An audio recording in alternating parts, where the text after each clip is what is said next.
గౌరవ కేంద్ర మంత్రి కిషన్ రెడ్డి గారికి నేను ఎంపీగా ఉన్నప్పుడే అప్పుడు రైల్వే మినిస్టర్ గారికి చెప్పడం జరిగింది. గట్కేసర్ నుంచి యాదగిరిగుట్టకు దాదాపు రోజు 1,00,000 మంది 50 నుంచి 1,00,000 మంది వరకు వస్తుంటారు. ఎంఎంటీఎస్ని ఎక్స్టెన్షన్ చేయాలి. అది ఎక్కడైనా దేశంలో సగం రాష్ట్రం పెట్టుకుంటుంది, సగం రైల్వే శాఖ పెట్టుకుంటుంది. కానీ ఆ 10 ఏళ్లలో ఎన్నిసార్లు అడిగినా నేను ఎంపీగా పోయినసారి అప్పటి ప్రభుత్వం పట్టించుకోలే. ఆఖరికి రైల్వే మినిస్టర్ని కోరిన తర్వాత, కిషన్ రెడ్డి గారిని కోరిన తర్వాత మొత్తం కేంద్రమే భరించి ఇలా టెండర్లు కూడా పిలవడం జరిగింది. గట్కేసర్ నుంచి యాదగిరిగుట్ట వరకు పోయే భక్తులకు తక్కువ ఖర్చుతో పోయే విధంగా ఎంఎంటీఎస్ కూడా త్వరగా పూర్తి చేయాలని గౌరవ కేంద్ర మంత్రి కిషన్ రెడ్డి గారితో పాటు నల్గొండ కూడా హైదరాబాద్ తర్వాత పెద్ద జిల్లా తిరుపతి కానీ చార్మినార్ మన మద్రాస్ ఎక్స్ప్రెస్ కానీ చాలా ట్రైన్లు పోయే రోడ్ అది. ఆ స్టేషన్ని కూడా పనులు స్లోగా నడుస్తున్నాయి.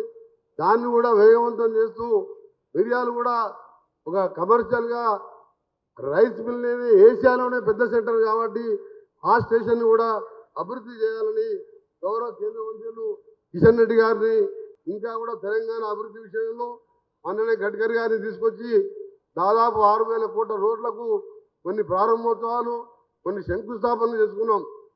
ఆ విధంగా కేంద్ర మంత్రివర్యులు కిషన్ రెడ్డి గారు చొరవతోని ఇంకా కూడా కేంద్ర ప్రభుత్వం మీద ఎప్పటికప్పుడు మేము సమస్యలు తీసుకొస్తుంటున్నాం.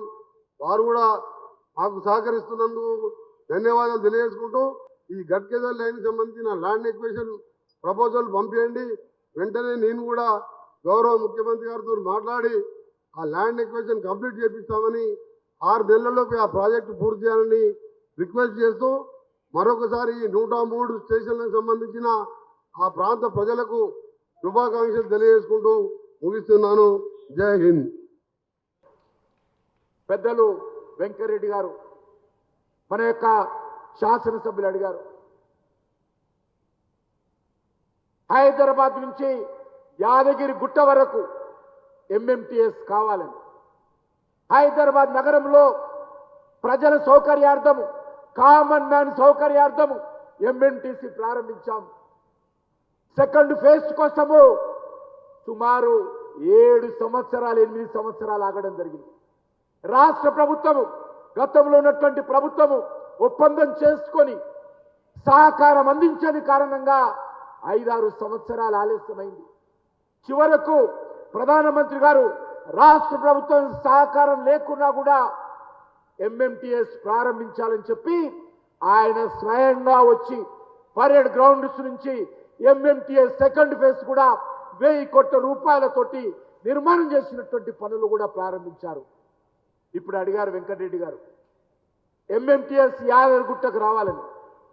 వెంకరెడ్డి గారు మనవి చేస్తా ఉన్నాను, యాదగిరి గుట్టకు కూడా సిటీ ట్రైను ఎంఎంటీఎస్ మంజూరైంది.